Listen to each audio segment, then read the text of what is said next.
আসসালামু আলাইকুম রহমতুল্লাহি ওবরাকাত। কিছু নিঃস্বার্থ মানুষ আছে আর কিছু পরস্বার্থ মানুষ আছে। হ্যাঁ, আর কত জনা স্বার্থ বোঝে না। তো যারা স্বার্থ বোঝেন না, বিনা স্বার্থে কাজ করে থাকেন, তো বিনা স্বার্থের মানুষগুলোর জন্য আমি কিছু কথা বলি। হ্যাঁ, শুনে রাখবেন। নিজের নামে কিছু না রেখে অন্যজনের নামে সব ঢেলে উজাড় করে দেন। তাদের নামে একটা কথা বলে রাখি, শুনেন ভাই আরও বোনেরা।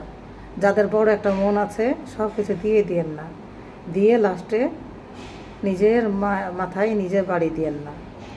না হলে লুচির মতন ফুটবেন আর পরে জ্বলবেন, মানে আফসোস করবেন আর কি। এই কথাটা আমার বলো, মানে আফসোস করে, মানে আফসোসেরও শেষ থাকবে না তখন। তাই নিজের স্বার্থের জন্য কিছু রাখবেন। অন্যর জন্য যে মানা করছে তা না, অন্যর জন্য দিবেন, কিন্তু নিজের স্বার্থের জন্য রেখে এই ভুলটা করবেন না কেউ। আশা করি বোঝাতে পারছি।